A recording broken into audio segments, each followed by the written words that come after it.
Hello. सच्चाई भाई। सत्ताई बहन जी, सत्ताई। जय बंदी छोड़ की। जय हो बंदी छोड़ की। भगत जी थोड़ा हा मतलब समाधान सा करियो मेरा। मान ले के सुबह नित्य कर रही थी जी। जो वह उस दिन बताऊं थी ना, मान ले तो तट लग रही थी। हाँ मखा मान ले के मैं यूं नहीं बताऊं थी, मखा न्यू तो वो आडे पा दिखे, वो बेबे जी से दिखे, बेबे की वो पानी कर रहे थे। हाँ हाँ हाँ हाँ। तो जैसे मालिक आगे और मालिक कह रहे हैं, बेटा देख मेरा क्या हाल कर रखा है इन। वो बच्ची मैं सारे नितनी रोई हूँ। और बेटी मैं इन समझाता ही आऊँ हूँ। अरे मेरी कति नहीं मानती, मैं क्या करूँ बेटी। मैं बहुत दुखी कर रखा हूँ इन्हें। मेरे पाँव गोडे तो तला तला देख के कर रखा मेरा इन्हें। मगर जी ये ना बेटा इन्हें समझाओ, ये समझ जाए पूरा, ये भी मेरे है, मैं क्या करूँ। मगर जी कतिया तो मान ले ना बस बहुत बहुत रोई हूँ मगर जी मैं। मान ले कति गणे दुखी हो रहे हैं परमात्मा।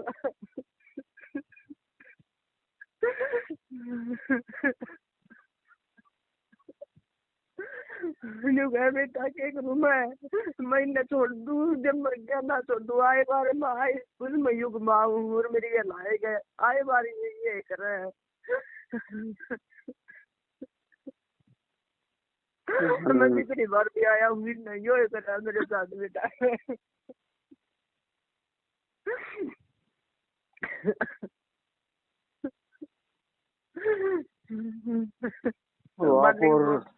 आप और हम भी बहन जी क्या कर सकते हैं। जितनी हमारी बस में था उतना तो देखो, रात दिन हम लोग दौड़ रहे हैं, भग रहे हैं, इनकी मार खा रहे हैं, इनकी गालियां खा रहे हैं, इनको समझा रहे हैं, फिर भी ये नहीं मान रहे, तो क्या करें। मालिक नु क्या भगता के ना लगते ही मेरे लग गए सारे। मालिक नु बोले आ रहा है सही है तो बहन जी, भगत पीटता है तो भगवान ही पीटता है। चोट तो माँ बाप को ही लगती है ना।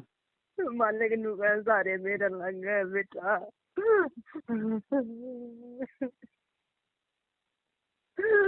बेटा भगता के लग गए सारे मेरे लग गए। पहले मन चोट खाड़ी पड़ा है, अच्छा भगता तो सही बात। देखो बहन, क्या पता परमात्मा ही दया करें। अब क्या करें, हम इससे ज्यादा हम भी क्या कर सकते हैं। मैं तो भी मानने का क्या करा। मानने का ना बेटा करना तो मना पड़ेगा। जो बोले मानने का सही बेटा बात मेरे है। समझाए तो ना समझते। मैंने कोशिश करके देखती। मैं रो हूँ बेटा, मैं बहुत दुखी हूँ।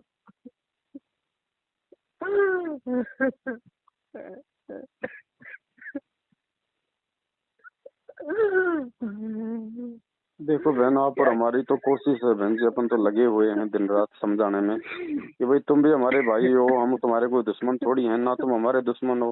ये काल प्रेरणा है, थोड़ा सा मालिक से समय यातना करो, सद्बुद्धि मांगो, परमात्मा दया बख्शे। क्या कर सकते हैं, लेकिन ये अब माया का प्रभाव भी इतना जबरदस्त है ना बहन जी। मैंने सोचा ये माया तो चेक लेंगे, ये ना चेक के मैंने बताई चेक का माया दी।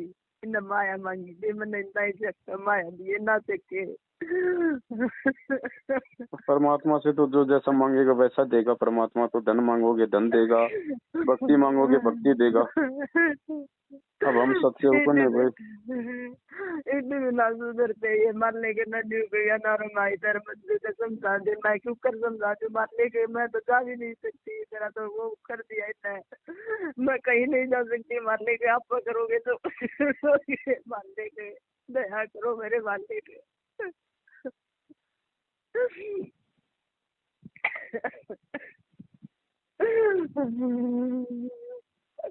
मैं मजबूरी में हो रही है, वह मजबूर है, कैटरिंग कर रही है मैं। तो बहन जी ये समझे ना समझे, अगर ये संगत भी समझ जाए, इनका साथ देना छोड़ दे, तो भी परमात्मा का बहुत सारा काम आसान हो जाएगा। मालिक का है भगत जी कति बेटा मेरे सारे बालक दे कर गए, कति सारे मैं कर गए बेटा। मैं रोऊं, मैं काली हाथ क्यों कर जाऊँ। मालिक साफ साफ का है, मैं काली हाथ कैसे जाऊंगा।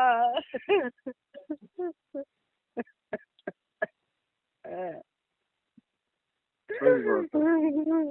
मालिक आध पौन घंटा नहीं रहे परमात्मा, मैंने रोना बंदी छोड़ पर मालिक।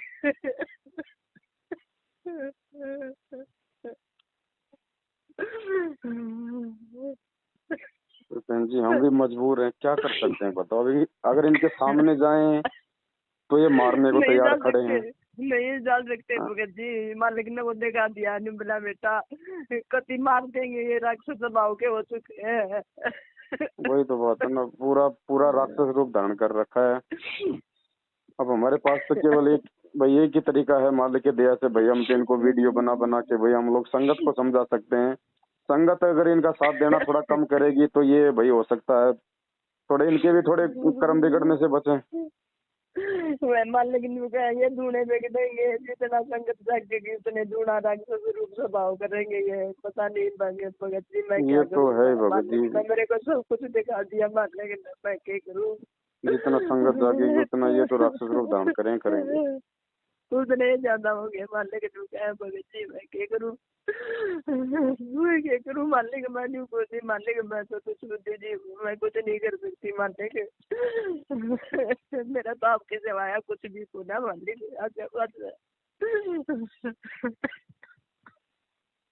देखो फिर भी बहन जी अंत में परमात्मा ही दया बख्शेंगे, मालिक ही दयालु है। रास्ता तो मालिक ने निकालना है बहन जी, हम तो उनकी प्रेरणा से ही चल सकते हैं।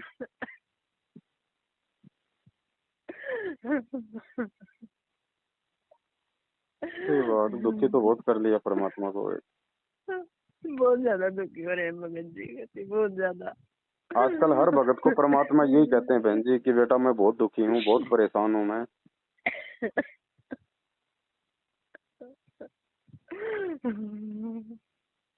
अब संगत है, संगत इतनी नादान हो चुकी है, अब क्या बताएं इनको, ये भी नहीं पता कि वो जेल है, वो कोई 5 स्टार होटल नहीं है, वहाँ पे कैदी समझ के काम लिया जाता है।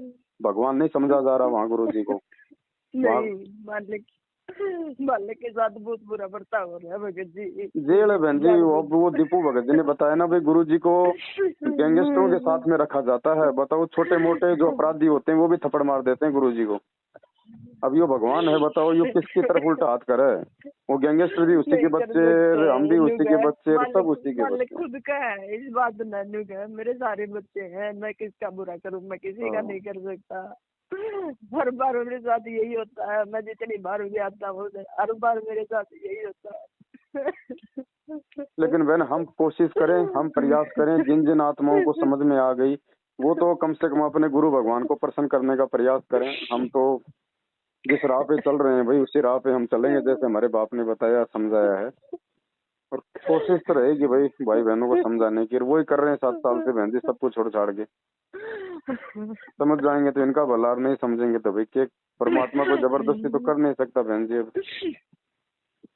अभी तो समर्थ है, लेकिन काल के साथ एग्रीमेंट भी हो रखा है परमात्मा का, क्या करे बताओ। एग्रीमेंट मेरे भगत जी ने कहा मेरे सारे बच्चे हैं, मैं किसी ने दुखी करूँ, मेरे तो सारे के सारे मेरे हैं, मैं किसी ने दुखी करूँ, किसी ने क्या कहूँ मैं। बात तो सही है, लेकिन अब रोता तो परमात्मा इसलिए है ना कि भाई मेरे कि भाई जैसे ये कर्म कर रहे हैं इनके परिणाम ये खुद ही भोगेंगे ना आगे चल के। तो मालिक को तो वो परिणाम दिखाई दे रहा है उनका आंखों के सामने कि कल को इनके साथ में क्या बनेगी।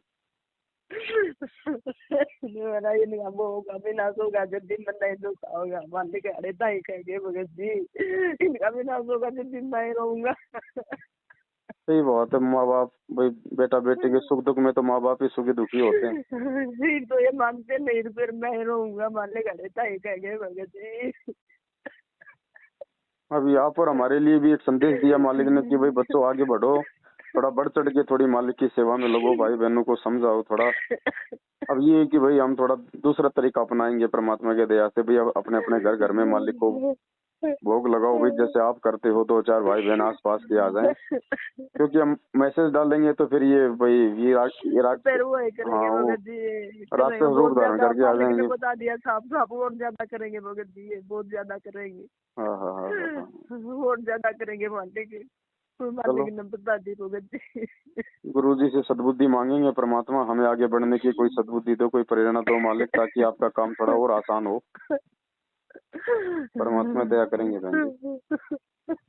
अब विनाश तो बहन जी आंखों के सामने दिखाई दे रहा है ना परमात्मा को कि भाई कल को क्या होगा।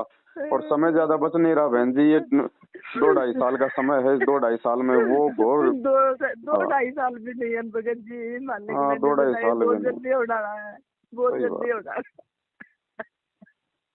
फिर ये चिल्लाएंगे ऊपर हाथ खड़े करके, तब ये क्या करेगा बताओ।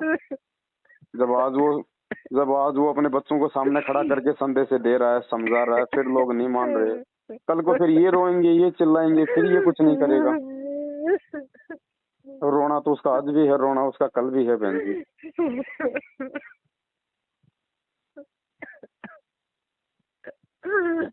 कोई नहीं बहन जी, क्या कर सकें अब। बहुत देर ताई रहे भगत जी, इतनी में मालिक।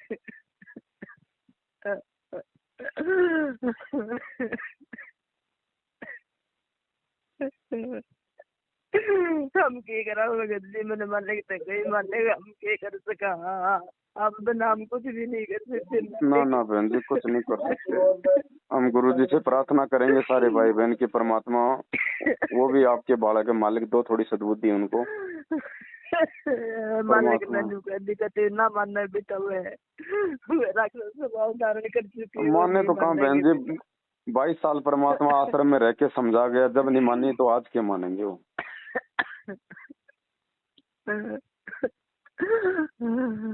ये संगत का है, संगत मान जाए तो भी वही इनका भला।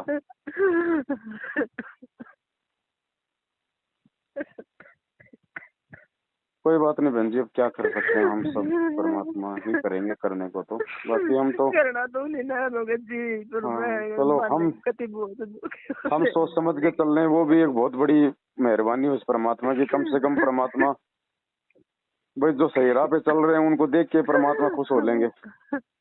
मालिक ने अपने पास दिखा कर मेरी बेटी के पास दिखाई तो मिला, देख बेटा मेरे भी से कर रखे है, मैं क्या करूं, देख बेटा मेरे भी से कर रखे है, मैं क्या करूं। सही बात है। नहीं शारीरिक रूप से दुर्बल तो बहुत हो गए परमात्मा। मैं भी चालन जो गाना जोड़ रहा क्या बेटा। सही कह रहे हो आप। एक बरवाड़े का भगत था, उसको भी परमात्मा ने ऐसे दर्श दिखाया था। उसने परमात्मा को बांस भर के चारपाई पे बैठाया, बोले बेटा, बोले मैं कमजोर हो गया हूँ, बोले देख मेरे से नहीं उठा जा रहा। उसने परमात्मा को गोद में लेके मालिक ने दिखा दिया, देख बेटा मेरे पैर कैसे हो रहे हैं, देखो मेरे पैर कैसे हो रहे हैं बेटा, तेरी बेटी जैसे हो रहे हैं, मैं भी चालन का नाना लेकिन बोलने भगत जी। मैं भी न चालन दूंगा ना सुन रहा क्या बेटा।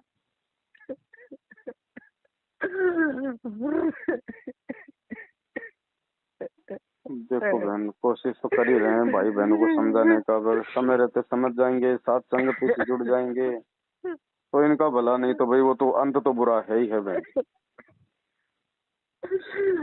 अब आज लोगों को मजाक लग रहा है हमारी बातें, हमारे संदेश, ये साथ संगतियां, कल को फिर समय नहीं रहेगा इनके पास फिर।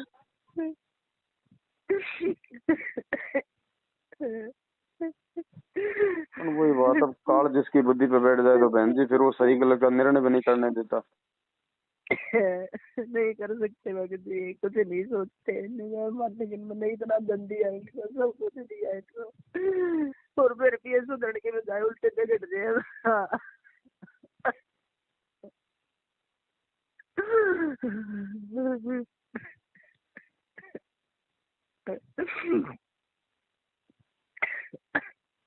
चलो बहन, करो मालिक से प्रार्थना करो कि परमात्मा आप ही रास्ता निकालोगे मालिक, आप ही सद्बुद्धि दोगे।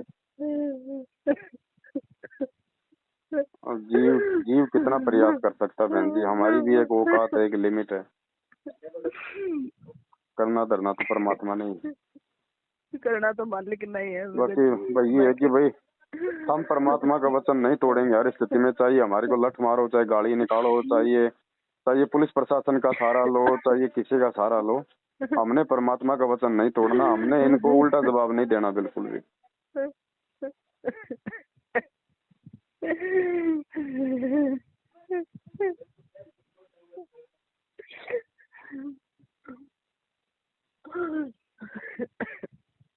चलो ठीक है बहन, दया परमात्मा की, जैसे मालिक की मर्जी हो आगे। सच्चाई बहन जी, जय हो बंधु छोड़।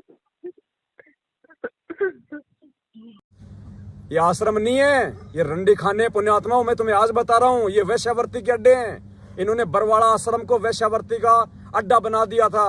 ये क्यों नहीं देते हमें गुरुजी के वो जो है बयानों की कॉपी क्यों नहीं देते? 7 साल हो गई, क्या हमारा बाप नहीं है? हम चिल्ला चिल्ला के मर गए कि हमें हमारे पिताजी के बयानों की कॉपी दो। उन्होंने किसके खिलाफ बयान दिए, क्यों नहीं देते? क्योंकि गुरुजी ने इस मैनेजमेंट के खिलाफ ही बयान दे रखे हैं। स्पष्ट कह रखा गुरुजी ने कि आश्रम में कुक्रम होते थे, लेकिन मैंने नहीं किए, इन सेवादारों ने और समिति वालों ने किए। तुम्हें अखबार की कटिंग भी भेजी जा चुकी है। अगर ये पाक साफ है तो गुरुजी के बयानों को संगत में सार्वजनिक क्यों नहीं करते? 7 साल हो गए इनको। सबसे बड़े दोषी ये हैं, आर्य समाज दोषी नहीं है। सबसे बड़ा दोषी, सबसे बड़ा आर्य समाज ये सतलोक आश्रम मैनेजमेंट हरियाणा है। उसका कुछ अंश मात्र आज ये भाई आपको बताएगा। पुण्यात्माओं, समय रहते आंख खोल लेना, वरना दुर्गति तुम्हारी भी तैयार है। परमात्मा यही देख रहा है कि क्या कर रहे हैं। इतना ज्ञान लेने के बाद में डर, भय, चापलूसी में जी रहे हैं, या मेरे सत्सेवक बच्चों के साथ मिलकर सच्चाई का प्रचार कर रहे हैं। आगे आपको भगत जी बताएंगे, ध्यान से सुनना। सत साहेब बंदी छोड़ सतगुरुदेव रामपाल जी भगवान की जय हो। भक्तों रिकॉर्ड हो जाएगी क्या? थोड़ा मालिक दया करे। रिकॉर्ड हो जाएगी, रिकॉर्ड हो जाएगी, धीरे बोल रहे हैं। हाँ, रिकॉर्ड तो हो जाएगी। बाकी थोड़ा भगत जी अगर प्रयास करें ऊंचा बोलने का, तो थोड़ा आप भी आ जाओ ना, आप भी आ जाओ थोड़ा नजदीक। ले लो चेयर, ले लो जरा। मैं नीचे बैठ जाता। हाँ हाँ हाँ, आराम से। हाँ बिल्कुल सही। थोड़ा बोलो। हाँ तुमको भी सुनाई देगा थोड़ा तो। भक्तों, मैं आपका भगत भाई दीपक उर्फ दीपू, गांव 7 रोड, जो 2015 में गुरुजियों ने जेल से ही शरण में लिया था, और संगत में आते ही जेलर शमशेर सिंह दहिया के खिलाफ गुरुजियों की सेवा बताकर एक इंटरव्यू जो जेलर के खिलाफ दिया था, मैं वही आपका भाई दीपू हूँ। भक्तों, मैं अभी बरवाला आश्रम से प्रेजेंट सेवादार था, इसमें भिवानी आश्रम में प्रेजेंट सेवादार था। और भक्तों, अभी मेरी 5 या 6 महीने से 9 एंट्री और कुछ ठग्गा बग्गी के इन्होंने पीले पेज निकाले हैं, जो सरासर गलत हैं। मैंने कभी भी किसी भगत भाई से या किसी जगत वाले से 10 रुपये भी झूठ बोल के अगर लिए हैं तो मैं उस बात का गुनहगार हूँ। और भक्तों, परमात्मा भी कहते हैं मदद तो जगत वालों की भी की जाती है, लेकिन मदद करना क्या कोई ठग्गा बग्गी में आता है? या मेरे खिलाफ कोई किसी भगत भाई ने कोई FIR की है या किसी जगत वाले ने की है, जो इन्होंने मेरे ऊपर इतना बड़े आरोप लगाए हैं? आरोपी ये खुद है। मैं इनकी आश्रमों की अंदर की सारी सच्चाइयाँ जान रहा था। कुछ भक्तों ने मेरे को बताया था, दीपू ऐसे ऐसे आश्रम के अंदर होता है।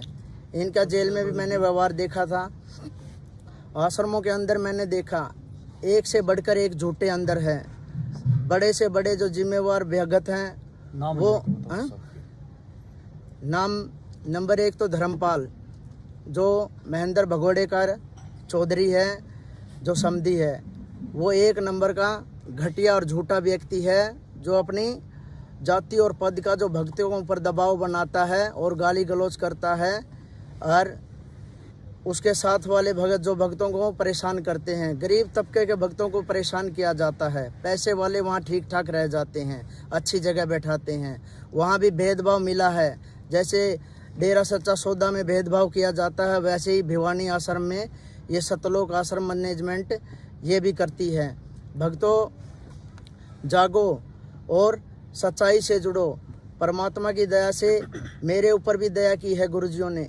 और भक्तों, इन्होंने जो बलवान मास्टर जी है, बालक गांव से है भगत, उन्होंने मेरे को बोला, दीपू आश्रम के अंदर चौधरी मत बन। दीपू, तेरे अभी पिंडिया पर लठ भी नहीं लागे हैं, तेरा लठ भी लागे जाएंगे। तू भगत भी कच्चा है और तू जेल वाला दीपू है, ये भी अपनी मैं करना छोड़ दे। क्या भक्तों, एक भगत भाई किसी भगत को कच्चा या पक्का बता सकता है? ये तो भगवान ही बता सकता है।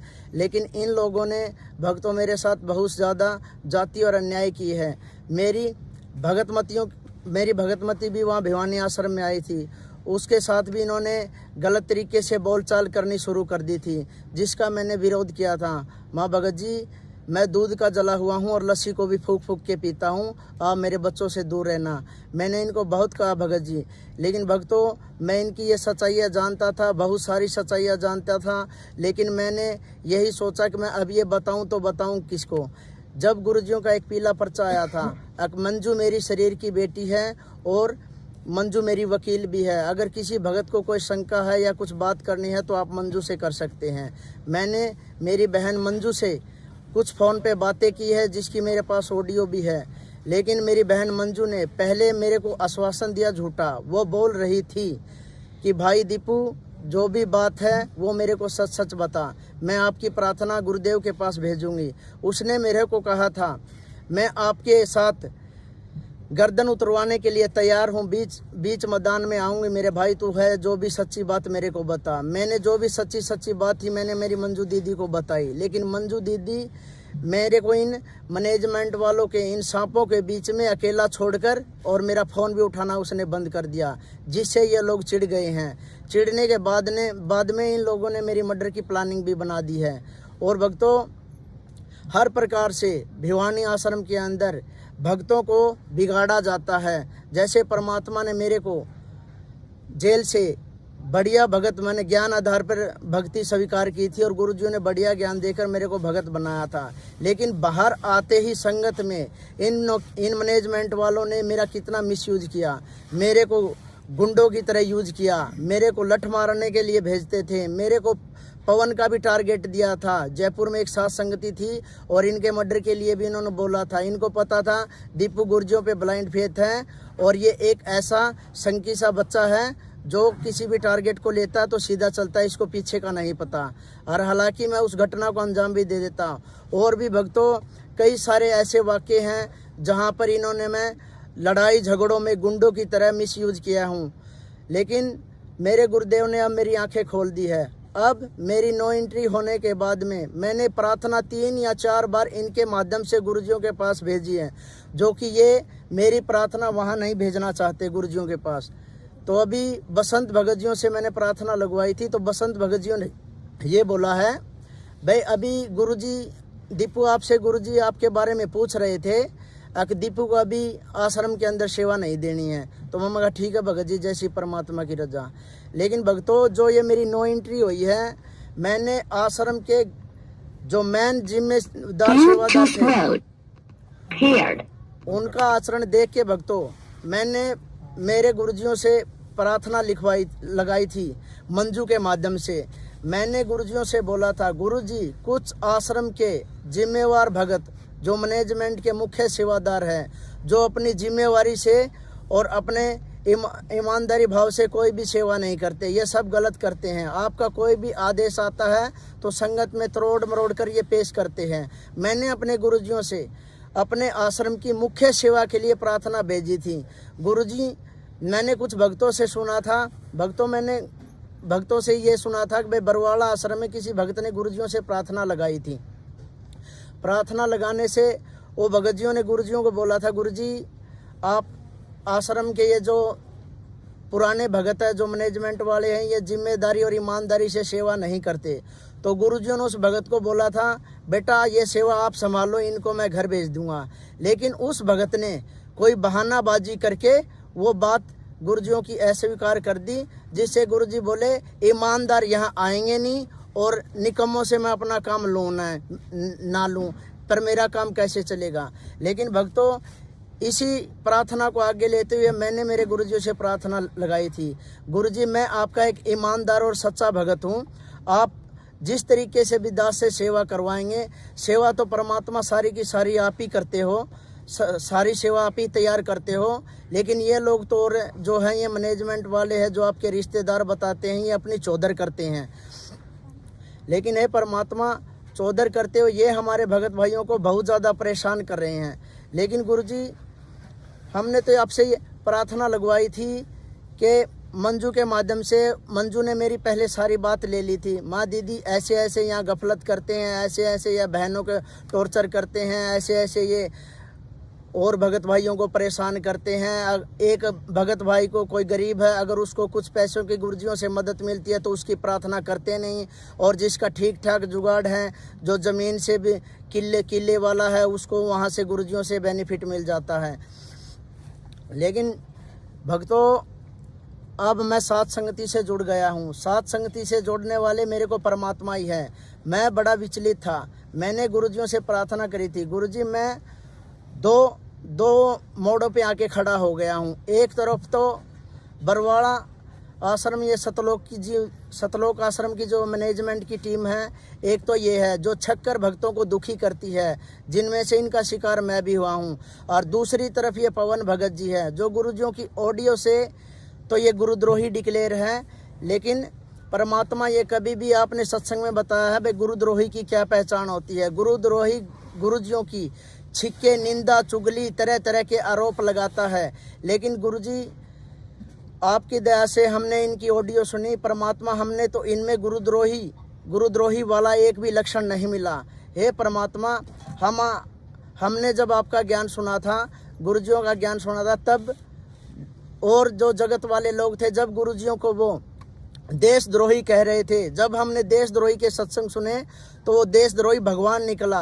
अब हमने गुरुद्रोही की ऑडियो सुनी तो गुरुद्रोही एक भगत निकला। वो बिल्कुल सच्चा है, साफ है, पाक है, कोई दिक्कत वाली बात नहीं है। भक्तों, मैनेजमेंट वाले जबरदस्ती इनके पीछे पड़े हैं, ऐसी कोई बात नहीं है पवन भगत में।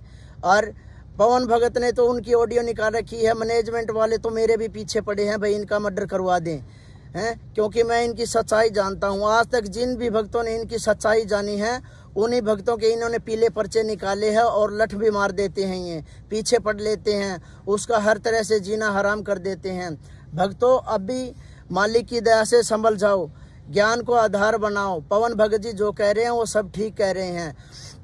भक्तों, गुरुजियों के साथ में ऐसे ऐसे वाक़े हुए हैं, जो बरवाला कांड के बाद, जो बरवाला थाने में मेरे सतकबीर गैरेज के ऊपर एक प्रिंसिपल गाड़ी की सर्विस करवाने आया था, तो वो भगत जगत था, वो बता रहा था भाई गैरेज के अंदर मैंने गुरुजियों के चित्र लगा रखे थे। वो चित्रों को देख के ये बोला, भले अरे मूर्खो, अब भी तुम इसको मानते हो? मैं कहा मानते नहीं है जी, ये हमारा भगवान है। तो उन्होंने बोला भगवान है? भले तुम कम पढ़े लिखे हो, अभी तुम्हारी बुद्धि है ना, विचार नहीं कर पाती, ये क्या है? भले इस भगवान, हाँ, भले इसको भगवान को मैं भी चेक करने के लिए गया था उसमें बरवाड़ा थाना में। भले हमारा दोस्त था एक प्रदीप जमोड़ी, गैंगस्टर है जो सुना है, उसका बाप है ओम प्रकाश। भले वो मेरा अच्छा मित्र है, और उसका मित्र एक डीएसपी था जो शेखपुरे का, वो जो डीएसपी था जिसने सुसाइड कर ली, वो उसका मित्र था भगवान दास। तो उसने उनको बताया भाई वो मेरे को बता रहे थे कि भाई अगर आपके गुरुजी अगर भगवान होते, कोई चमत्कार दिखाते, तो मैं उनकी परीक्षा लेके मैं उनका शिष्य बनने गया था। तो वो बोले ओम प्रकाश मेरे दोस्त ने मेरे को बुलाया, बोले आजा, जो वो रामपाल अपने आप को भगवान कहता था, वो अपने दोस्त की कस्टडी में है और फिलहाल बरवाड़ा थाना में है, आज उससे चल के बात करते हैं, आज भगवान से तेरे को मिलाते हैं। तो वो प्रिंसिपल बताया था, मैं गया था गुरुजियों को चेक करने, भाई तेरे को भगवान हो गए तो मैं वहाँ नाम दीक्षा ले लूँगा। तो बोले हम दोनों वहाँ अपने मित्र के पास पहुँचे, भगवान दास डीएसपी के पास। डीएसपी भगवान दास के पास जाते ही उन्होंने बोला भाई मिलवा उस रामपाल भगवान से। तो डीएसपी भगवान दास उनको वहाँ लोकत में ले गए गुरुजियों के पास में, और जाकर गुरुजी से बोले भाई ये रामपाल पूछ लो भगवान है कि नहीं है। तो उस भगवान दास डीएसपी ने ऐसे डंडा लेके और गुरुजियों की ऐसी ठोडी के नीचे मार रहा था, ऐसे खींच के, बोले बता भगवान है। लेकिन गुरुजी ने इतने हाथ जोड़ के ऐसे नहीं, बोले नहीं मैं कुछ नहीं हूँ।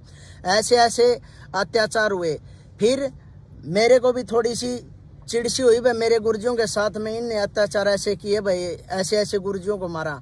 तो फिर मैंने उस प्रिंसिपल को बोला, माँ प्रिंसिपल जी अब ये बताओ, चलो हमारे गुरुजियों के साथ में तो आपने भगवान दास डीएसपी ने, आपके दोस्त ने ऐसे उसको लाठियाँ मार दी गुरुजियों के ठोडी के नीचे, लेकिन अब ये बताओ उन दोनों को क्या परिणाम भुगतने हुए? बोले परिणाम क्या भुगतने? मैं ये बताओ पहला भगवान दास डीएसपी कहाँ गया? तो वो प्रिंसिपल बोला उसने उसकी डेथ होगी। मैं ये बता डेथ कैसे हुई है? वो बोले डेथ तो उन्होंने अपनी सुसाइड कर ली भाई, गोली मार ली थी। कोई फाग वाला दिन गांव में कांड हो गया था और जिस तरह उन्होंने 1-2 मर्डर और कर दिए थे गांव में। उसके बाद में वो हड़बड़ाया गया था, उसने अपने आप का रिवॉल्वर से गोली मार ली, सुसाइड कर ली। मगर अब दूसरे नंबर पे ओम प्रकाश का बता क्या असर हुआ। भले ओम प्रकाश तो जीवित है, मैं कहा जीवित नहीं, उसका फैमिली में क्या हुआ।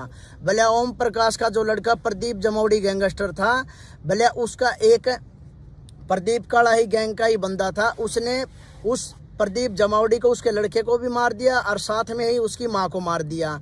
मगर देखो उसका भी घर उजड़ गया। मगर प्रिंसिपल जी अब नंबर आपका है भाई, आप भी गुरुजी परीक्षा लेने गए थे, दोनों को तो ये सबक मिल गया है। अगर आप अच्छी चाहते हो तो ज्ञान आधार पे गुरुजियों से समय याचना कर लो। अब तीसरा नंबर आप कहा, आपके साथ देखो अब क्या बनेगी। तो भक्तों और भी बहुत सारे ऐसे वाक्य हैं। एक गैंगस्टर है रोहतक का राजेश सरकारी। जब मैंने गुरुजियों से नाम दीक्षा ली तो उस गैंगस्टर ने मेरे ही 10,000 रुपये की मदद की थी, जो मैं जेल से बाहर आया था छुट्टी भरवा के। तो उस गैंगस्टर ने बोला नुले दीपू हमारे रोहतक एरिया का है तेरा गुरुजी, यार बोले तने कौन गुरु बनाया है। बोले इस तेरा गुरु का तो बोले अपना एक गैंगस्टरों में और उनका बच्ची था सर्कल का ही, बोले अपने बच्ची ने थप्पड़ मार दिया गुरुजियों का। रोहतक पेशी पर जावा थे उसमें जो गाड़ी में जाते हैं। तो मैं मखा भगत जी मखा मेरे भाई राजेश कोई बात को नहीं, गुरुजियाँ का थप्पड़ माँ साधु संत्या का चप्पल डले थप्पड़ लात घुसे ये गाल ये बांडा, अगर मैं कोई दिक्कत वाली बात को नहीं। अगर मखा गुरुजियाँ का आदेश ये आ जाए भाई इस लड़के ने, इस गैंगस्टर ने मेरे को थप्पड़ मारा है, तो मैं मखा ये जो भगत है ना ये अपने परमात्मा के लिए कुछ भी कर सके है, जिसमें से मैं भी हूँ, कुछ भी कर सकूँ हूँ। लेकिन हम मर्यादा बंदे हैं भाई, कोई दिक्कत को नहीं, हमने कुछ नहीं कहा। मगर अगर इसके बच्ची के जो इमात वाले हैं इमातियों को भी देख लेंगे फिर तो, अगर गुरुजी आदेश देते। लेकिन गुरुजी ऐसा आदेश देते नहीं भाई किसी को लठ मारो थप्पड़ मारो गाली गलोच कुछ भी दो। लेकिन पता नहीं भक्तों ये कहाँ से ये लठबाज, ये गुंडे, ये बदमाश, ये बलात्कारी ये कहाँ से पैदा हो गए। जो गुरुजियों के मर्यादा में रहते हैं इनकी नज़र में वो तो भगत है ही नहीं। जो बलात्कार कर देता है वो भी भगत, डकैती मार देता है वो भी भगत, लठ मारता है वो भी भगत, बरवाड़ा कांड में बम फेंकने वाले भी भगत, 20-20 रुपए के काले कपड़े बांध के सर में वहाँ बरवाड़ा कांड में जो अत्याचार कर रहे थे वो भी भगत, सारे ही भगत हैं। लेकिन जो मर्यादा में रहते हैं गुरुजियों के वो भगत क्यों नहीं है। गुरुजियों ने बोला भाई ज्ञान को आधार बनाओ हैं। संगत के अंदर स्वांगी भी बहुत है, बहुत ज़्यादा स्वांग करने वाले मिलेंगे आपको। हंस और बुगले की पहचान भी बताई है गुरुजी, दोनों एक जैसे होते हैं लेकिन हंस कौन सा होता है बुगला कैसा होता है, सब कुछ बताया गुरुजियों ने। भक्तों आपकी आंखें कब खुलेगी।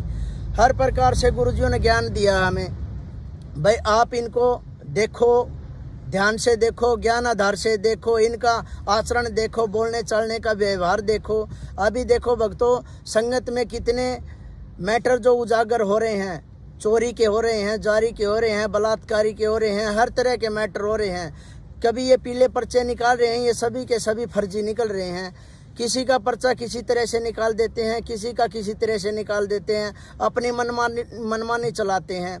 और ये मंजू बहन से मैंने पूछा था, मैं बहन ये जो आश्रम के सेवादारों से अपने घर पे ले जाके काम करवाते हैं इनका क्या होना चाहिए। बोले भाई घर पे ये काम करवा हुआ है, ये बात तो गुरुजियों के आदेश को नहीं। बोले गुरुजियों के आदेश है, जो वांटेड भगत हैं, वांटेड भगत अपने घर के काम के लिए आश्रम के सेवादारों को ले जा सकते हैं। फिर मैं कहा बहन जी मन ये बताओ, ना तो धर्मपाल वांटेड और ना वो वकील भगत जी वांटेड, ना ये वो कौन है वजीर और वांटेड, ये जो वांटेड नहीं है ये हमें अपने घर पे काम करवाने के लिए जाते हैं, ये क्या मैटर है। तो वो बोली ये बात तो गलत है भाई, मर्यादा तबार। मैं कहा ये मर्यादा तबार चले दीदी, इनके खिलाफ कोई एक्शन करो।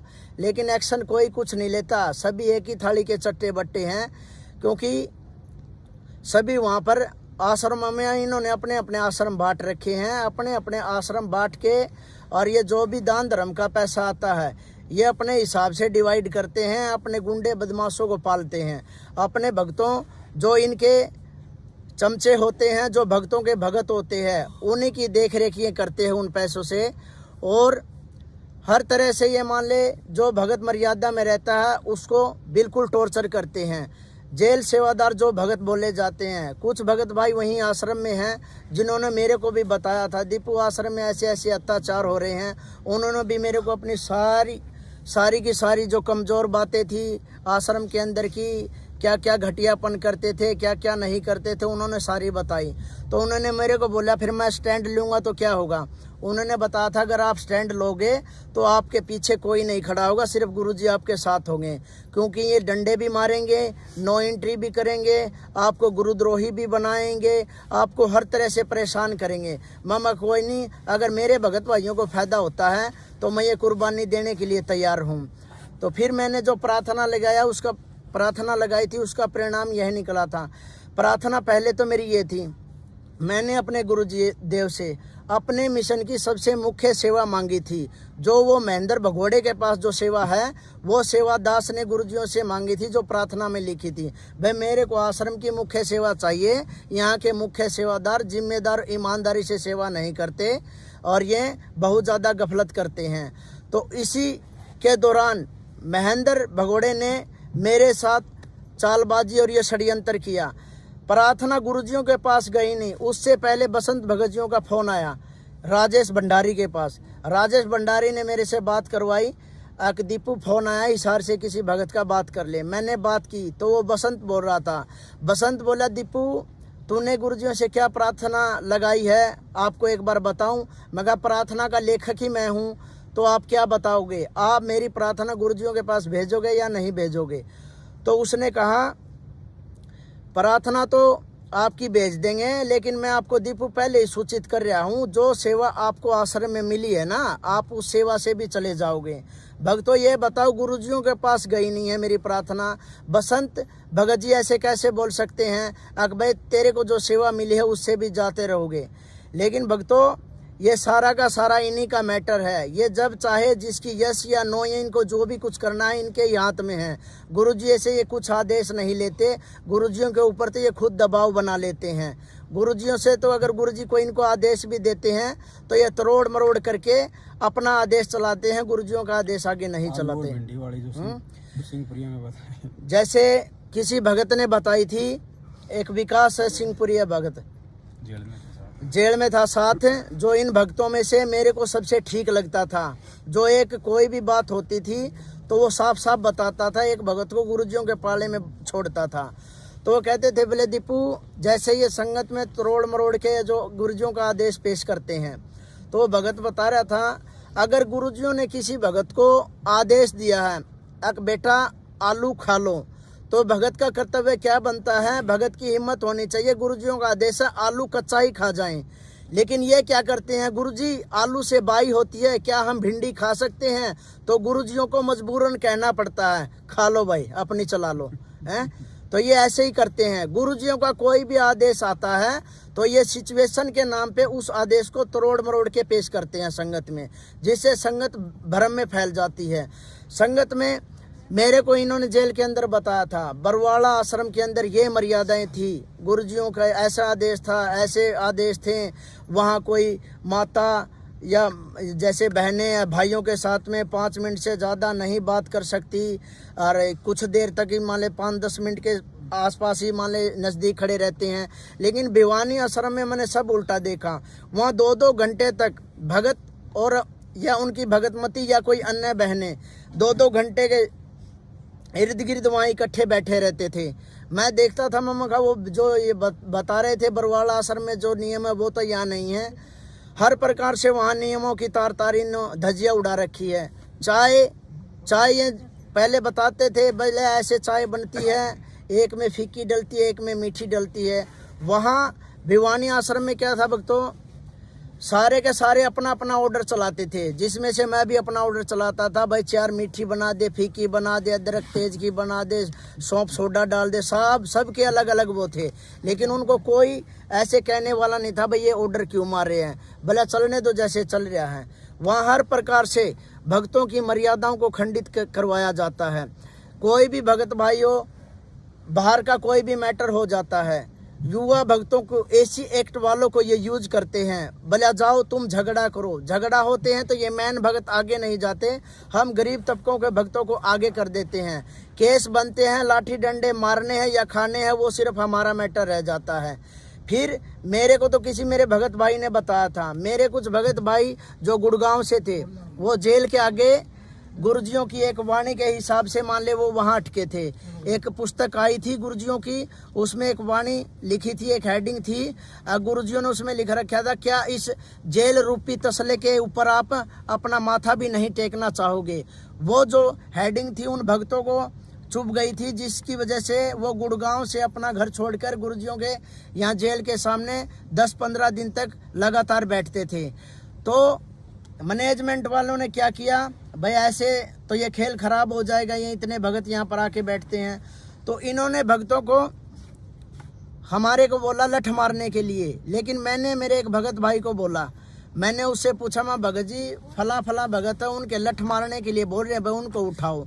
तो वो भगत जी मेरे को बोले, भले दीपू तू ये बता, तू कोई भाड़े का गुंडा है क्या, या कोई टपोरी है तू परमात्मा का भगत है। अगर वो गुरुजियों के लिए वहाँ जेल के आगे बैठे हैं तो इसमें तेरा क्या जाता है। वो पाप और पुण्य उनका है, जो बनेगी उनके साथ बनेगी, गुरुजी उनको बेनिफिट दे या कुछ उनसे नाराज हो वो तो उनका मैटर है, लेकिन तुम्हें डंडे मारने का आदेश किसी ने दिया। मैं गुरुजियों का आदेश बता रहे हैं।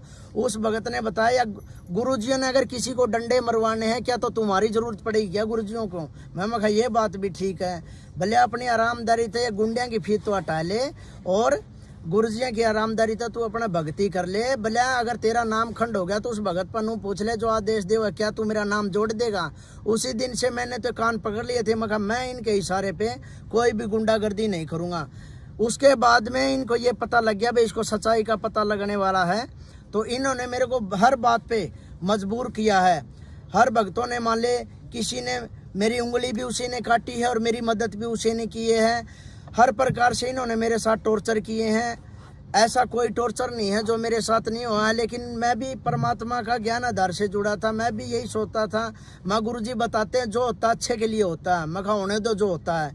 आज स्थिति यह आ गई है, परमात्मा की दया से सात संगति से मेरे को जुड़ना पड़ गया है, जिसमें से जो पवन भगत जी जो सात संगति को हैंडल करते हैं, इसमें ये क्या है, भगतजियों को गुरुजियों की ऑडियो ने गुरुद्रोही डिक्लेयर किया है, लेकिन गुरुजियों ने हमें ज्ञान भी दिया है। ज्ञान आधार से देखें तो पवन भगतजियों पे कोई बात सटीक नहीं बैठती है। इन्होंने ये सब का सब मैटर दबाव में गुरुजियों से करवा रखा है। बार बार अगर किसी भगत की झूठी शिकायतें लगाओगे तो गुरुजी यही कर लेते हैं, ले ठीक है वो मेरा भगत है, अपने आप हटेगा तो नहीं। ये परीक्षा इनकी भी है और भक्तों की भी है। अब ये तो हटे नहीं है, मैनेजमेंट वालों ने इनका देख लिया, भाई दिन भर पड़ रहा सत्सेवकों का भारी होता जा रहा है, तो अब उन्होंने हर तरह से प्रयास कर रखे हैं, भाई सात संगतियों को कैसे रुकवा जाए, इन भक्तों को कैसे मारा जाए, कूटा जाए, कुछ भी किया जाए।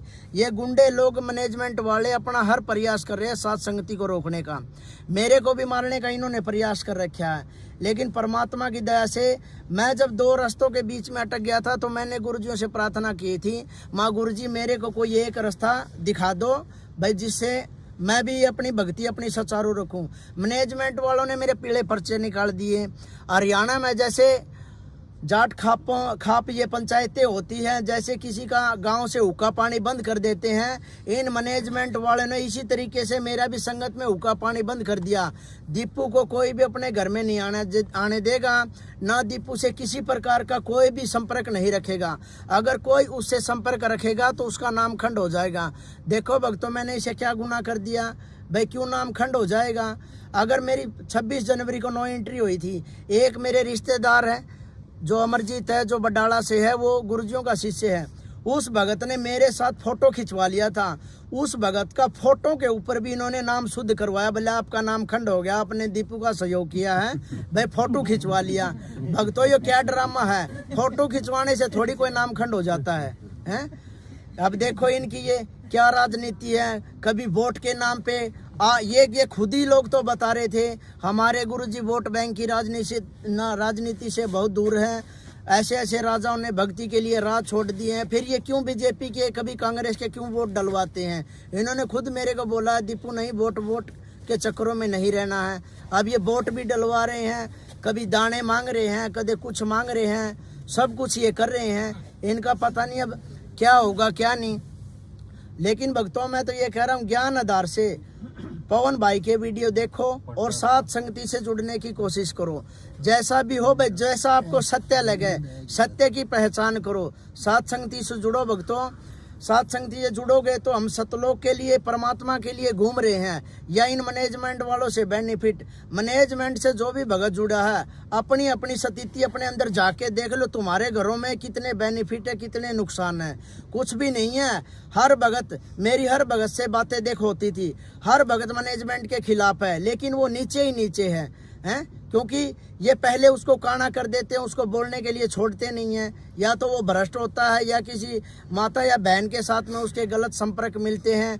हर प्रकार से युवा भक्तों का देख लो क्या हाल बनवा रखा है इन्होंने, वहाँ जैसे बहनें आती हैं, जो लड़कियाँ आती हैं, जो जिनसे पहन के आती है, जो वहाँ के युवा सेवादार हैं, आपसी में पर्ची पकड़ा देते हैं, चैटिंग चालू कर लेते हैं, कुछ ही दिनों में वो रमैनी कर लेते हैं। जो घर वालों को रिश्ता पसंद नहीं होता, कुछ ही दिनों में उनकी रमैनियाँ बिखर जाती हैं। अभी देख लो भक्तों कितनी रमैनियाँ हैं, जो भगत भाई झूठ बोल बोल के और रमैनियाँ कर लेते हैं, और वो बहनें अपने घरों पर बैठी हैं। वो भगत भाई ऐसे परेशान हुए घूम रहे हैं। लेकिन ये कौन करवा रहा है? ये मैनेजमेंट वाले करवा रहे हैं, ये सब का सब। इन्होंने ये ड्रामा रच रखा है। अब भक्तों समझने का मौका है, परमात्मा ने मेरे ऊपर दया की है। भक्तों आप भी है ना, साथ संगति से जुड़ने की कोशिश करो। साथ संगति वाले जितने भी भाई बहन हैं, ज्ञान आधार पे मेरे को बहुत अच्छे लगते हैं। जैसे शुरू में जब मैं गुरुजियों का ज्ञान सुन के जेल से बाहर आया था, तो मुझे किसी भी भगत में दोष दिखाई नहीं दे रहा था। मेरे को ये देखता था भाई दीपू सारे ही तेरे जैसे हैं।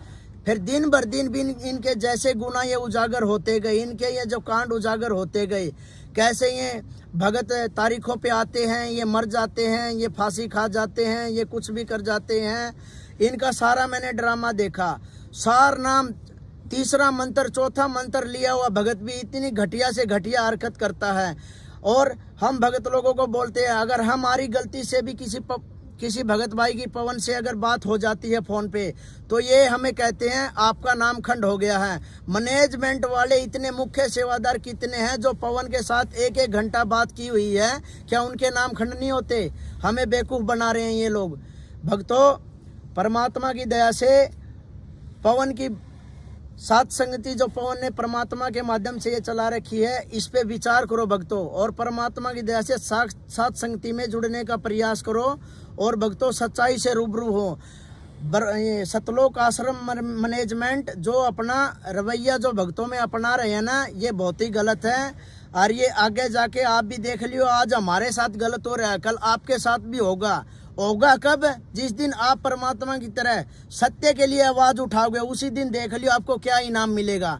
इनाम सत्य के लिए तो हमारे गुरुजी जेल में बैठे हैं, और सत्य के लिए हम ही चल रहे हैं, और सत्य के लिए चल रहे हैं। मैंने भी अब सत्य के लिए आवाज उठाई थी। मेरे को 15,000 रुपये आश्रम में सेवा मिल रही थी, खाना पीना मेरा फ्री था। मैं मान ले संगत में, आश्रम में मान ले 40,000 के करीब वहाँ मेरा खर्चा था मान लो। अब ये देखो मेरे बच्चे भी वहाँ रह रहे थे। अब ये देखो भक्तों ने मेरे को बताया कि दीपू ये सब गलत कर रहे हैं, तो मैंने यही कहा था भाई मैं तो स्टैंड ले लूँगा, गलत कर रहे हैं, मैंने कोई दिक्कत वाली बात को नहीं। मैं 15,000 की या नौकरी भी छोड़ दूंगा जो यहाँ सेवा मिली है, और आगे बताओ क्या है। नुबला देख ले ये मैटर उन्होंने सारी बताई। हर भगत ने अपनी अपनी कहानी बताई। एक वहाँ कल्लू भगत था, ममंगा भगत जी आपका ये पैर में क्या लगी? भले मैं मुंड का आश्रम में था, कोई देशराज भगत था, उसने रिवॉल्वर से मेरे पैर पर गोली मार दी। मगर भगत ने गोली मार दी। नुबला भगत का वो 1 नंबर का गुंडा है, वो मैनेजमेंट के वर्ल्ड कोऑर्डिनेटर है वो, और कोई महेंद्र में है, हाँ, जो दिल्ली की साथ संगति रुकवाने आया। जो महेंद्र भगोड़े का कोई रिलेटिव पड़ता है, वो रिश्तेदार है, बुआ का लड़का है।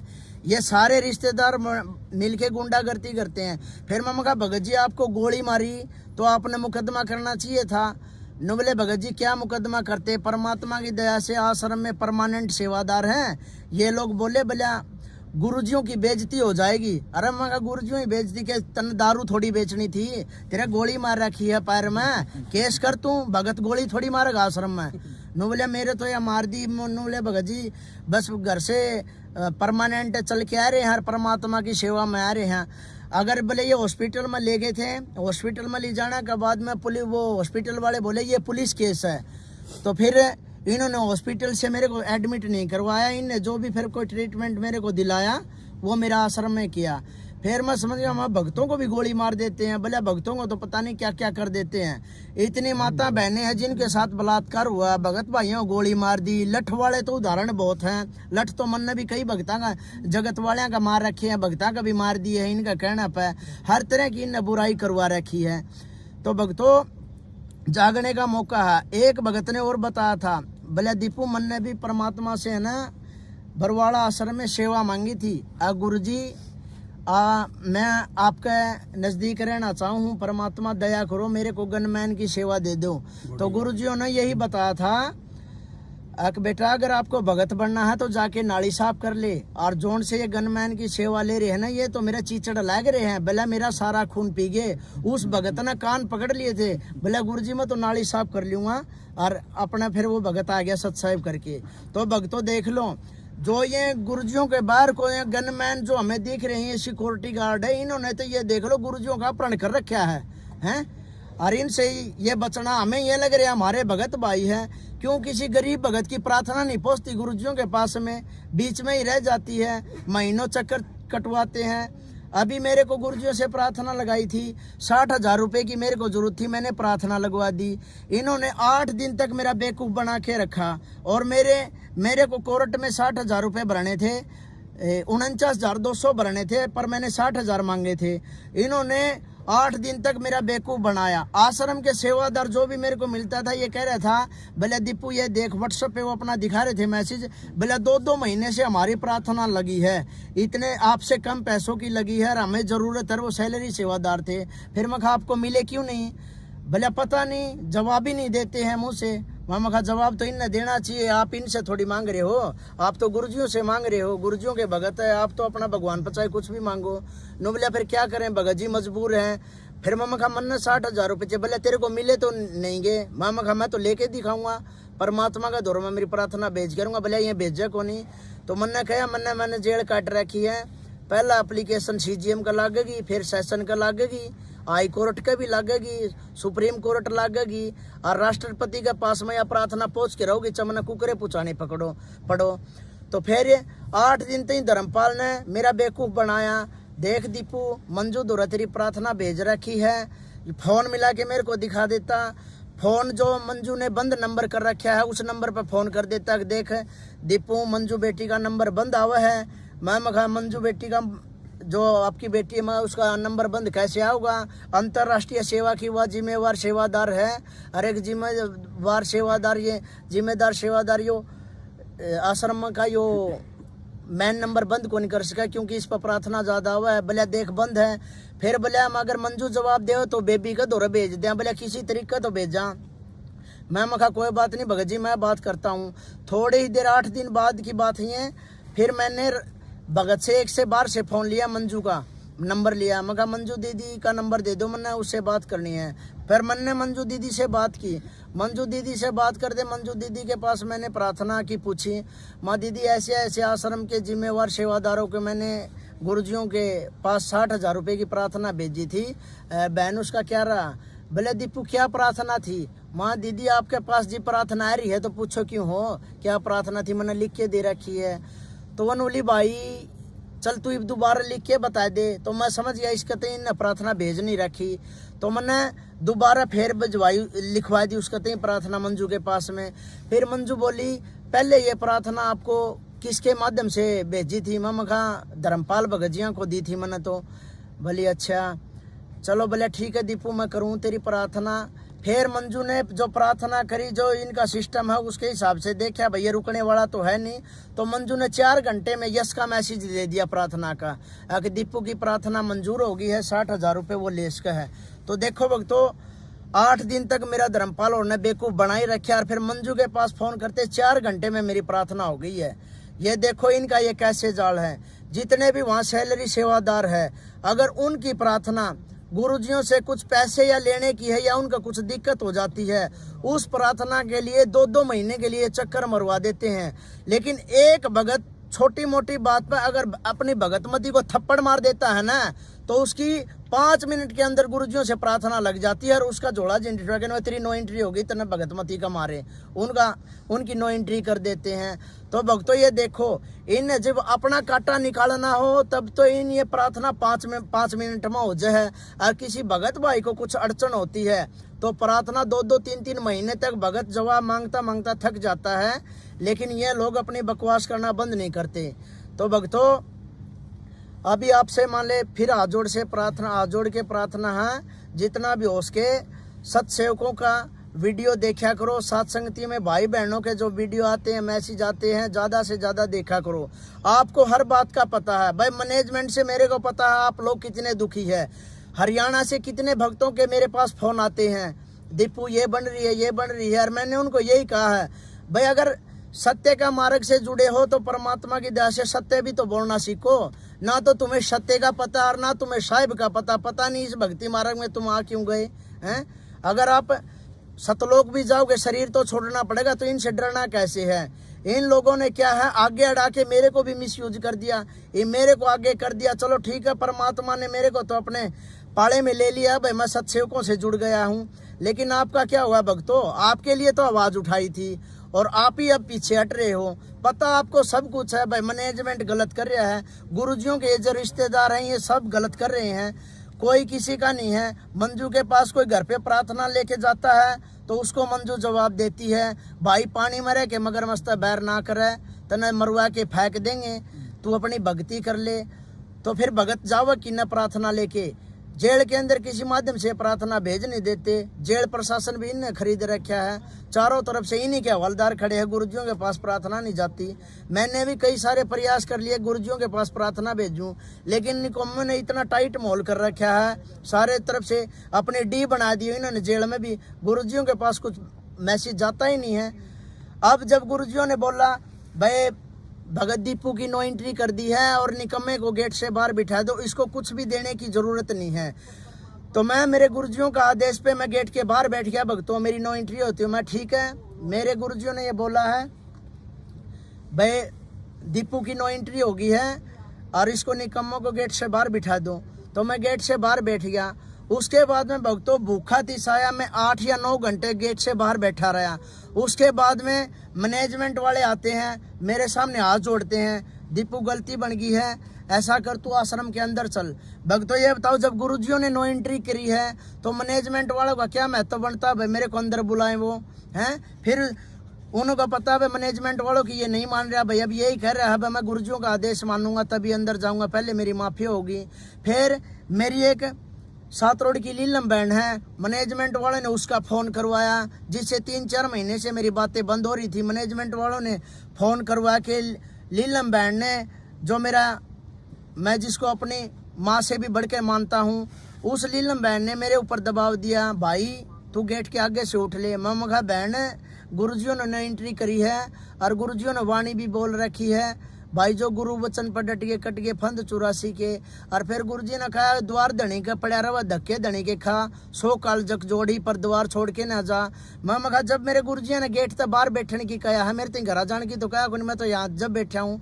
फिर बोले यहाँ गुरुजियों की बेइज्जती हो तू गेट आगे बैठा। मैं कहा मेरी के को पहली बार थोड़ी यह और भक्ता की भी नो एंट्री हुई है। मैं कहा मेरी कोई बेइज्जती को नहीं होती, ना गुरुजिया की होती है। गुरुजिया ने सत्संग में बताया है संत और भगत की इज्जत बेइज्जती होती है कोनी। फिर मैं कहा बहन आज वो भाई और बहन वाला कोई मैटर नहीं है, आज मैं ऐसा शिकंजा में फंस के खड़े हो गया हूँ, षड्यंत्र का शिकार हो रहा हूँ, एक भगत और भगवान का मैटर चल रहा है यो। और मैं कहा बहन इसमें मैं तेरी कोई भी बात को नहीं मान सकता, आज तक ऐसा कोई मान ले कहना नहीं था जो मैंने मेरी दीदी का कभी मोड़ा हो, मैंने कभी तेरा कोई कहना मोड़ा नहीं। लेकिन आज बहन और भाई वाला मैटर ही नहीं है, भगत और भगवान का मैं तेरी बात नहीं मान सकता। फिर कुछ देर बाद गुरुजियों के बड़े लड़के का फोन आता है, जो वीरेंद्र है या पता नहीं नरेंद्र, क्या नाम है उनका, वीरेंद्र का फोन आता है। वो कहता है मैनेजमेंट वाले आते हैं मेरे से बात करवाते हैं, भाई वीरेंद्र का फोन है। हाँ वीरेंद्र भगत जी सत्साई वीरेंद्र से करी। वीरेंद्र बोला दीपू अच्छा ज्ञान समझ में आ गया था, भक्ति तक तू जुड़ गया था, ये भी उतना के करके खड़ा हो गया, लफड़ा के है। माँ कुछ नहीं भगत जी, मंजू दीदी तो प्रार्थना लगवाई थी, उसने करवा दिया ये सारा सिस्टम, भला उसको भी समझाया है। फिर मम्मा का समझाया तो ये मेरी नो एंट्री हो रही है, मेरे गुरुजी मना माफ करेंगे जी, मैं अंदर चला जाऊंगा। नु बोला कोई बात को नहीं गुरुजी तना माफ भी कर देंगे, लेकिन अब तेरे को मैं बोल रहा हूँ तू आश्रम के अंदर चला जा। भाई मैं कह रहा हूँ कोई मैनेजमेंट वाला तेरे को कुछ नहीं बोलेगा। मैं मगा भगत जी आप मेरे गुरु थोड़ी हो, आप तो मेरे नॉर्मल से भगत भाई हो, मैं आपका आदेश कुकर मानूं, मन्ना आदेश गुरु जी का चाहिए। अरे बोले मैं भी तो कुछ होगा, मगर मेरी नजर में तो कुछ भी को नहीं। हाँ मन्ने तो मेरे गुरु जी आदेश चाहिए। और पूरी क्या कह रहा था, बोले मरवा के छोड़ दिया। हाँ जेल में एक भगत था, वो जगत था बलवान जुलेड़े का, वह पूछा थे चकिया मेरा बोले यो के करवा दिया, बोले कि मैं नहीं बुढ़ा दिमाग खराब हो रहा, हम और फंसवा के घेर दिया। कौन बोला? हाँ ये जो गुरुजियों का बड़ा लड़का है। अब ये जो जितनी भी बात वहाँ बोलते थे वो जगत वाले, हम कह दी भाई बात तो करते ही थे जब तक तो मैं शरण में ही नहीं आया था गुरुजियों का। हैं इसी घटिया घटिया सतर की ये बातें करते थे। ये जितने भगत थे जे गुरुजियों का केस में फंस तो गए थे, कुछ भक्तों ने छोड़ के जिनके जुगाड़ नहीं थे, जो गुरुजियों के रिश्तेदार थे, सारे ने अपने पैसों का बलबूते पे, जो अन्य कैदी थे जेल के गैंगस्टर थे, उनके पास अपनी जजों से सेटिंग करने के लिए, नाम कटवाने के लिए पैसों में सेटिंग करते घूम रहे थे। लेकिन परमात्मा ने ऐसा होने नहीं दिया, एक भी नहीं निकलने दिया इनमें से। नहीं इनने पूरी सेटिंग करने के लिए पूरे हाथ पैर मारे थे, चाहे कितने लाख रुपए में बात हो, हमने इस मैटर तक छुटना चाहिए, लेकिन परमात्मा ने एक भी नहीं निकलन दिया। सब बचन एक नंबर के बकवासी भगत थे, ये डोंगी थे। गुरुजी कहते हैं ना भाई भगते में यहाँ स्वांग करने वाले आपको बहुत मिलेंगे, ऐसी बात नहीं थी। सारे तो निकम्मे नहीं थे, कुछ भगत उनमें ठीक भी थे और कुछ बिल्कुल ही गए गुजरे थे, जिनको कुछ मतलब ही नहीं था भक्ति से। कोई कुछ कह रहा था, किसी का थोड़े बहुत लठ लाग रहे थे, वो उड़ा कवा था भाई आगे भले बरवाला आश्रम में खीरे नहीं खावांगे, चल 84 में सूर बन के गू खाना पड़ जियो, बोले खीर नहीं खावांगे महाराज जिया की। ऐसी ऐसी टोपी करे थे, ये क्या के भगत हैं बॉस। कभी इनकी देखता उड़ा है, कभी दाल पर रोड़ा कर लेते थे, कभी किसी चीज पर झगड़ा कर लेते थे, कभी किसी चीज पर झगड़ा कर लेते। लेकिन मेरे एक भगत भाई वो विकास सिंहपुरिया, उसने बताया बोले दीपू जो ये भीड़ देख रहा है ना, ये एक जो भगवान का भगत हुआ है, ये वो भगत को नहीं। मगर फिर कौन हुआ भगत? बोले भगत वैसे मैं भी नहीं हूँ, बोले एक भगवान का जो भगत होता है ना, और जिस अंडरवियर को जिस कच्छे को पहन के नहाता है ना, बोले ये उस भगत के उस लेवल के भी नहीं है, बोले ये सब बकवासी हैं। मैं मगा ठीक है। आहिस्ता आहिस्ता मन ने भी उन्हें परीक्षण करना शुरू किया। उनमें से आधे से ज्यादा तो बगैर मतलब की भीड़ हो रही थी, जिन्होंने कोई मतलब नहीं था गुरुजियों से, जो एक दूसरे पर कमेंट बाजी गाली गलौच जिनका बहुत बोल रहे थे हम सारनामी हैं, बहुत घटिया सतर था। और अब भी मैंने तो देखा है सारनामी ने सारनाम बांट दिया है जितने युवा भगत आश्रम में, और ये और जो बड़े जो बुजुर्ग भगत हैं इनका सभी का घटिया आचरण है। गंदे गंदे कमेंट करते हैं, गंदे गंदे युवा भक्तों को चुटकुले सुनाते हैं, बहुत सारा मान ले घटियापन है। एक नंबर के झूठ बोलते हैं, फोनों पे झूठ बोल देते हैं, इनको रिकॉर्डिंग सुनाते हैं तो ये बकवास करते हैं नहीं तू झूठ बोल रहा है, और रिकॉर्डिंग में साफ है। अगर देखो माफिया मांग रहे हो और आप ही मना कर रहे हो, हर प्रकार से इनका घटिया लेवल है। ये एक आने की भी भगत नहीं है, ये बकवास बहुत ज्यादा कर रहे हैं। गुरु जी मांग रहे थे एक बार धर्मपाल बलवान और कंडे। हाँ ये सारे माफी मांग रहे थे।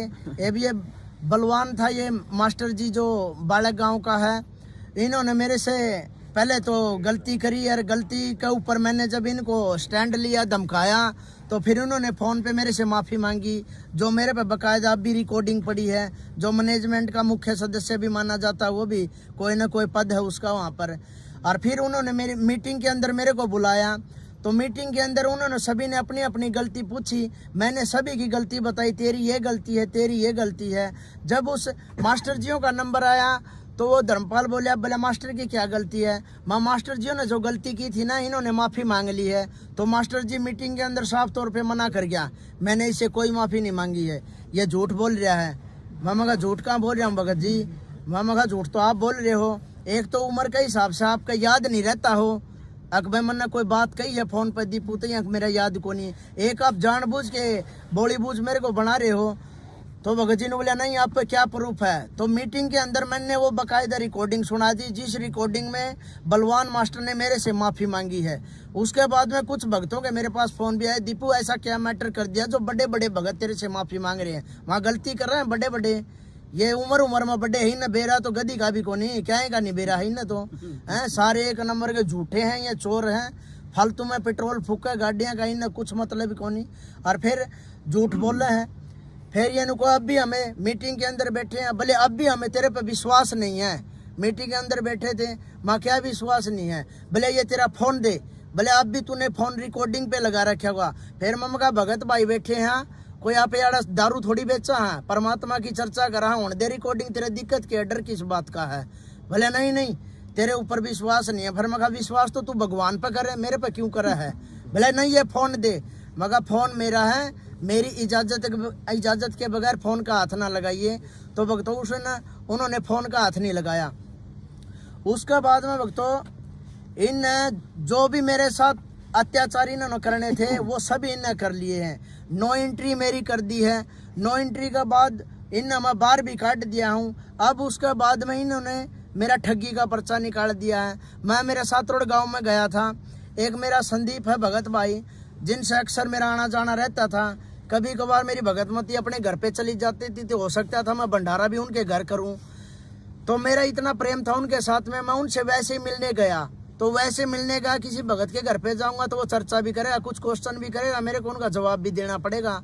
उसके घर से आते ही इन्होंने मेरे पास राजेश शिवानी का फोन करवाया। दीपू तू क्यों भगतों के घर पे जाता है। मैं कहा भाई भगत भाइयों का तो घर में जाऊंगा जिन तक मेरी सच्चाई बहुत दिक्कत की है। तो राजेश शिवानी ने बोलिया भाई तू भगता का घर ना जाया कर। मैं कहा भाई भगता घर जाऊंगा। फिर बोले ये तेरे पीले पर्चे काटेंगे। मैं कहा मेरे चाहिए पीले पर्चे काटो चाहे काले काटो मना कोई मतलब को नहीं है। और मैं कहा भगता का मैं क्यों जाऊंगा किसी भगत गला मेरी सच्चाई बच्ची है तो मैं उसका जाऊँ हूँ नहीं मैं किसी भगत भाई का तो थूकने भी को नहीं जाऊँ। कोई इतनी मरोड़ करे तो कि दीपू तू यहाँ ना आइए मन ने मेरे गुरुजियाँ ही जरूरत है किसी भगत भाई की को नहीं। लेकिन 6 मिनट की राजेश शिवानी की रिकॉर्डिंग है मेरे पास। उसने जो बोला वो सारा रिकॉर्ड है। बोला देख लिए दीपू मैं तो तेरे को समझाऊँ आगे तेरे पीले पर्चे काटेंगे। माँ पीले पर्चे काटो चाहे काले काटो मामा का मन ने कोई मतलब को नहीं। बार बार मेरे पर दबाव दे हुए हैं अब तू आश्रम के अंदर आ जा दीपू गुरुजिया से तेरी माफी करवा देंगे। मैं इन्हें साफ यह बात कहूँ अरे मैंने को गाँ थोड़ी काट दी मेरी क्या की माफी करवाओगे तम मैंने गलती है को नहीं करी मैं माफी क्यों मांगू। बोले तू आश्रम में आ जा।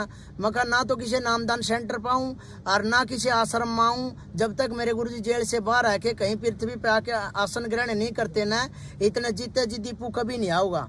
नो बोला पक्का अटल इरादा तेरा। मखा मन्नत बोल दिया साफ है मेरा ये और फाइनल फैसला मैं नहीं आऊँगा कभी भी।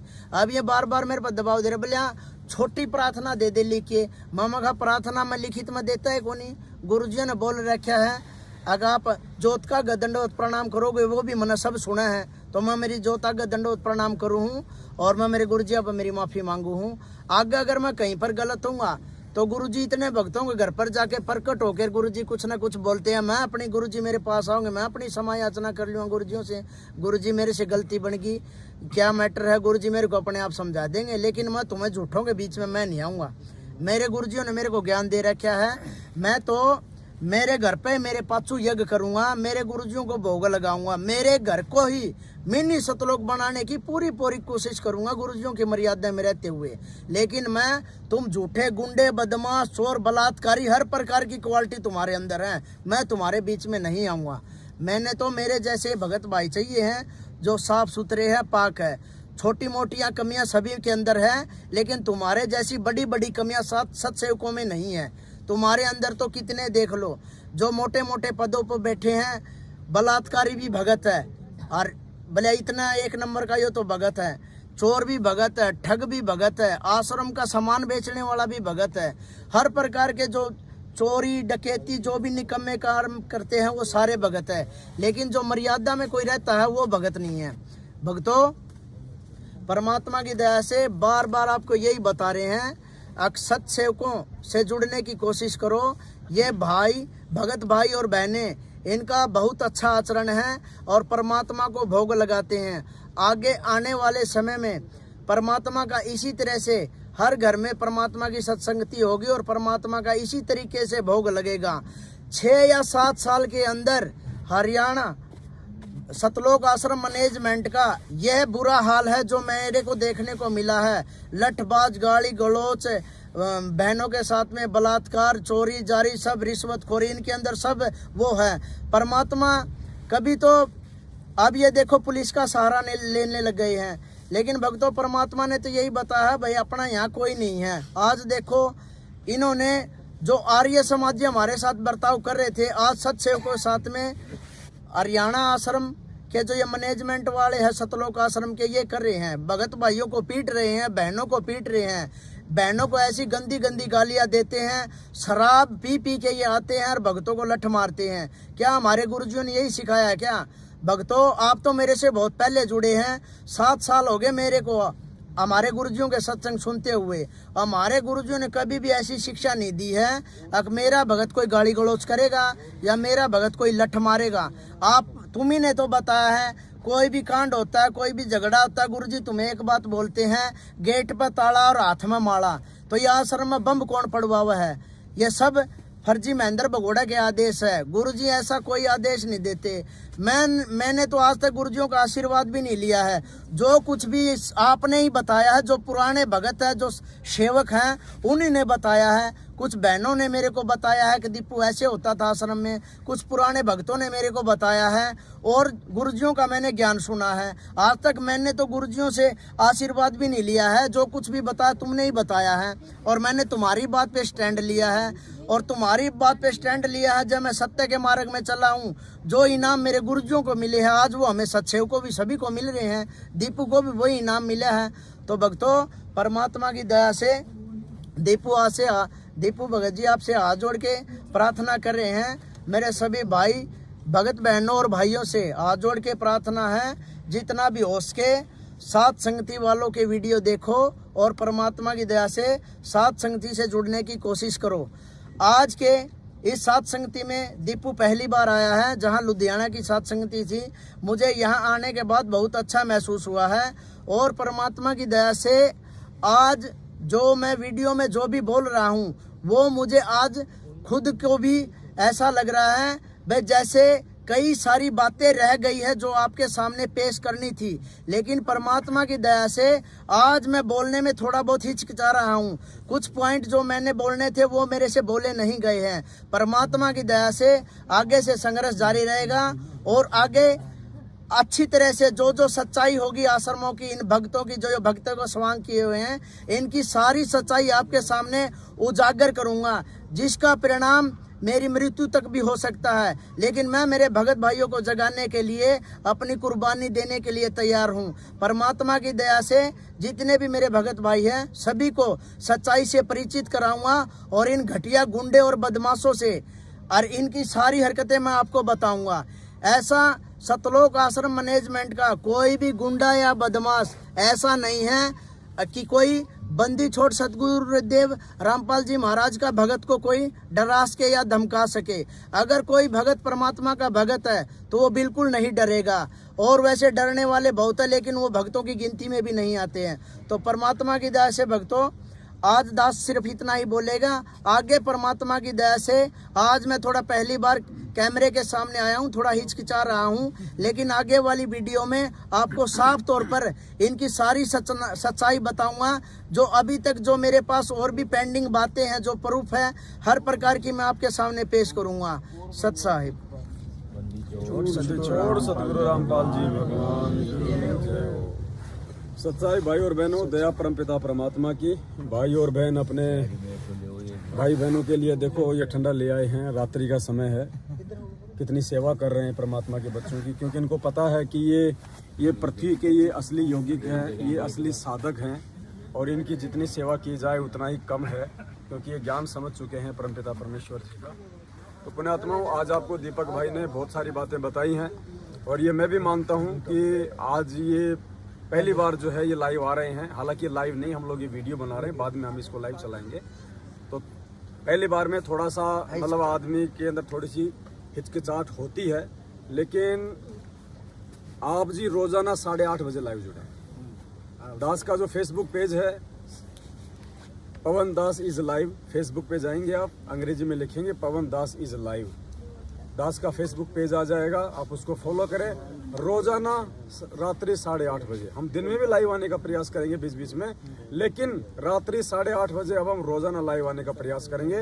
दास नहीं आया तो दीपक भाई लाइव आएगा, या कभी कजोड़ भगत जी लाइव आएंगे, कभी और लाइव आएगा। रोजाना आपको 8:30 बजे हम कोशिश करेंगे कि 1 घंटा 2 घंटे का लाइव दिखाएं, आपको सच्चाई से रूबरू करवाएं।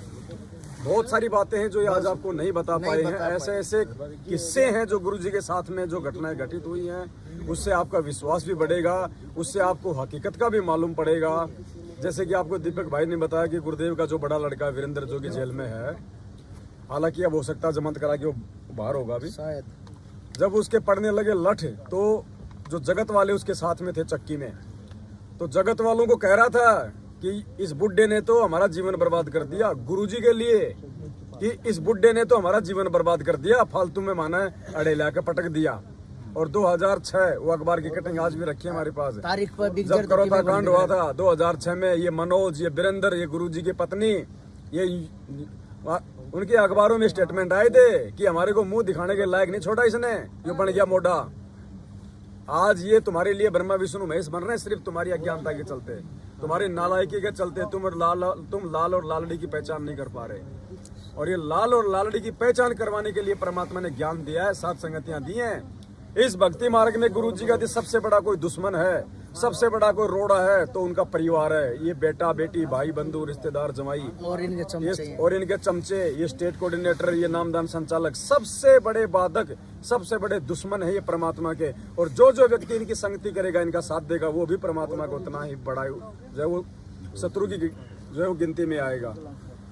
तो आज ये 7 संगति लुधियाना की जो परमपिता परमेश्वर जी ने सफल करवाई है, और दिल्ली में आज क्या हो आप सभी भाई बहनों को अच्छे से पता है। इन गुंडों ने वहाँ की अपनी जो गुंडई हरकतें की हैं, देखना पुण्यात्माओं आने वाले समय में क्या होगा। जिन आत्माओं को आज ये जो रुला रहे हैं ना, ये पृथ्वी पे वो यौगिक हैं, वो असली साधक हैं, जो परमात्मा ने आज से पहले जिन जिन आत्माओं को अपनी शरण में लिया, मीरा, धन्ना, पता नहीं कौन कौन सी आत्माएं, ये सब 7 संगतियों से जुड़े हुए हैं। इन आत्माओं को यदि कोई रुलाएगा, पुण्यात्माओं, क्या हसर होगा उसके साथ में, हम उसका मतलब वर्णन नहीं कर सकते।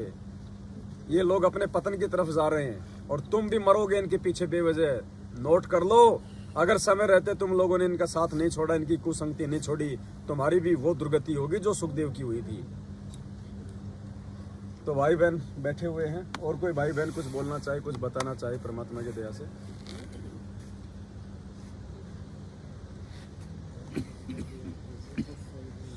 बहन कहाँ है? गोल्डी बहन कौन है? सतसाई बाबू जी। सतसाई बाबू। गोल्डी बहन कौन है? कहाँ है? सो गई क्या? चलो कोई बात नहीं।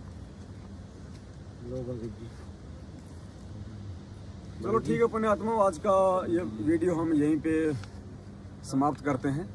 परमात्मा दया करेंगे, आगे फिर आपसे मिलेंगे, और वीडियो को ज़्यादा से ज़्यादा शेयर करें, भाई बहनों को अवेयर करें। सत साहिब बंदी छोड़ सतगुरु रामपाल जी भगवान की जय हो।